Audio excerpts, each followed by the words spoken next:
بسم اللہ الرحمن الرحیم۔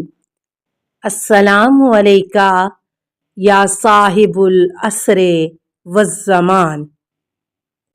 سوال: ابو جارود کہتے ہیں کہ میں نے امام محمد باقر علیہ السلام سے عرض کی کہ قربان جاؤں، مجھے صاحب العصر کے بارے میں بتائیں۔ امام علیہ السلام نے فرمایا، وہ اس حالت میں رات گزاریں گے کہ وہ سب سے بڑھ کر خوف زدہ ہوں گے، جبکہ دن میں سب سے زیادہ امن میں ہوں گے۔ یہ حالت ان پر دن رات ہوگی۔ میں نے عرض کیا، اے ابو جعفر علیہ السلام، کیا ان پر وحی نازل ہوگی؟ جواب: امام علیہ السلام نے فرمایا، یہ نبوت والی وحی نہیں، بلکہ یہ اس وحی کی مانند ہے جو عمران کی بیٹی مریم پر، حضرت عیسیٰ علیہ السلام کی والدہ پر اور شہد کی مکھی پر کی گئی۔ اے محمد، اللہ کے نزدیک آپ علیہ السلام، عمران کی بیٹی مریم، حضرت عیسیٰ علیہ السلام کی والدہ اور شہد کی مکھی سے افضل ہیں۔ سوال: جابر جعفی کہتے ہیں کہ امام محمد باقر علیہ السلام سے اس آیت شریفہ کے متعلق سوال کیا گیا، وَلَئِن قُتِلْتُمْ فِي سَبِيلِ اللَّهِ أَوْ مُتُّمْ، سورہ 3 عمران آیت نمبر 157۔ اگر تم اللہ کی راہ میں قتل کر دیے جاؤ یا مر جاؤ، کیا تمہیں علم ہے جابر کہ اللہ کی راہ سے کیا مراد ہے؟ جابر نے عرض کیا، نہیں، اللہ کی قسم نہیں، مگر یہ کہ آپ سے سنوں۔ جواب: امام علیہ السلام نے فرمایا کہ حضرت علی علیہ السلام اور ان کے فرزندوں کی راہ میں مارا جانا، تو جو کوئی حضرت علی علیہ السلام کی ولایت میں مارا جائے وہ خدا کی راہ میں مارا گیا، اور جو کوئی اس آیت پر ایمان رکھتا ہے تو جو کوئی قاتل اور فوت ہوا ہے اس طرح سے کہ وہ اگر مارا جائے تو اسے دوبارہ اٹھایا جائے گا یہاں تک کہ وہ فوت ہو جائے، اور اگر مر جائے تو اسے زندہ کر کے اٹھایا جائے گا یہاں تک کہ وہ اٹھایا جائے گا۔ علامہ مجلسی اس حدیث شریف کی توضیح میں فرماتے ہیں کہ شاید روایت کا آخری حصہ آیت کریمہ کے آخری حصے کی تفسیر ہو، وہ یہ ہے، وَلَئِن مُتُّمْ أَوْ قُتِلْتُمْ لَا إِلَى اللَّهِ تُحْشَرُونَ، اگر خدا کی راہ میں مر جاؤ یا قتل کر دیے جاؤ تو بے شک تمہاری واپسی خدا کی طرف ہے۔ سورہ عمران 3 آیت نمبر 158۔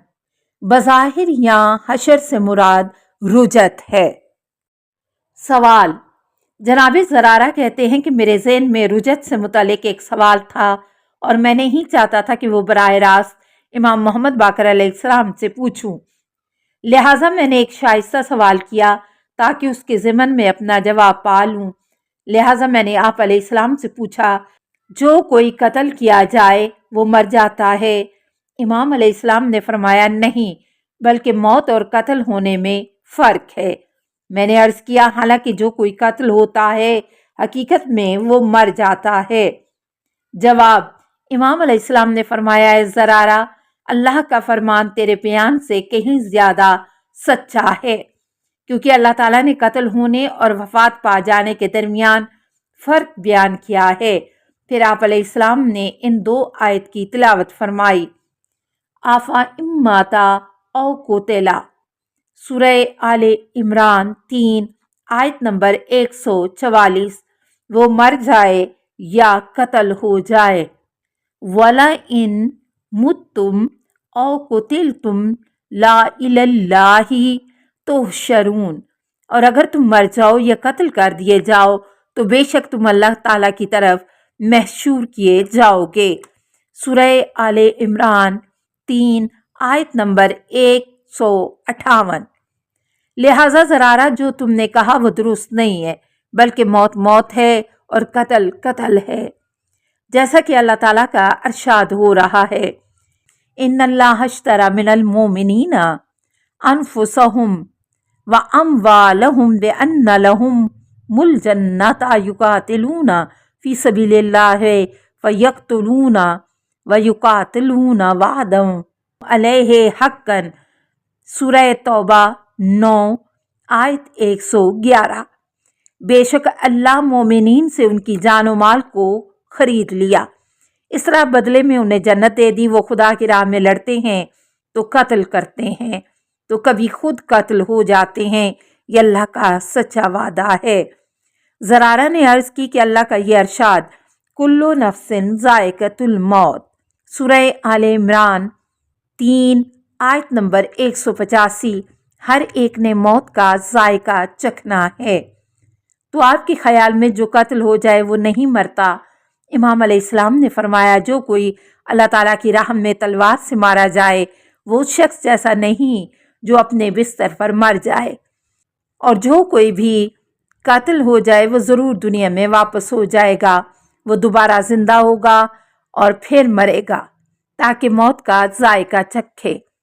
سوال: ابو بصیر کہتے ہیں کہ میں نے امام محمد باقر علیہ السلام سے اس آیت کریمہ کی تفسیر پوچھی، ان اللہ اشتری من المؤمنین انفسہم واموالہم بان لہم الجنۃ یقاتلون فی سبیل اللہ فیقتلون ویقاتلون وعدا علیہ حقا، بے شک اللہ تعالیٰ نے مومنین سے ان کے جان و مال خرید لیے اور بدلے میں انہیں جنت دے دی۔ وہ خدا کی راہ میں لڑتے ہیں اور خدا کے دشمنوں کو قتل کرتے ہیں اور خود قتل ہو جاتے ہیں، یہ اللہ کا سچا وعدہ ہے۔ سورہ توبہ 9 آیت 111۔ جواب: امام علیہ السلام نے فرمایا یہ روز میثاق کا ذکر ہے۔ اس کے بعد میں نے دوسری آیت کریمہ کی تلاوت کی، التائبون العابدون، سورہ توبہ 9 آیت 112، یعنی توبہ کرنے والے اور عبادت کرنے والے۔ تو امام علیہ السلام نے فرمایا یوں مت پڑھو بلکہ یوں پڑھو التائبین العابدین۔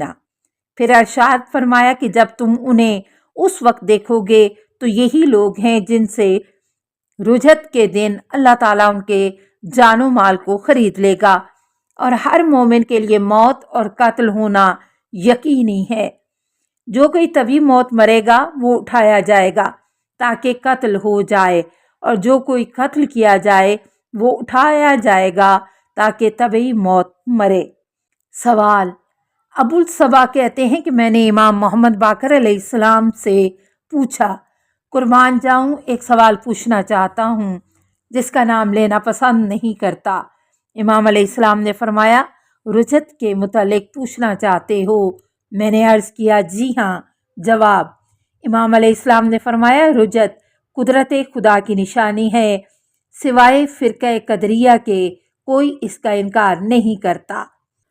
السلام علیکہ یا صاحب العصر والزمان، الامان الامان الامان من فتن الزمان، السلام علیکہ یا خلیفۃ الرحمن، السلام علیکہ یا امام الانس والجان، السلام علیکہ یا مظہر الایمان، السلام علیکہ یا شریک القرآن، السلام علیکہ یا قاطع البرہان، السلام علیکہ یا امام زماننا ھذا اجل اللہ فرجک وسہل اللہ مخرجک وظہورک، السلام علیکہ ورحمۃ اللہ۔ اللہم صلی علی محمد و آل محمد۔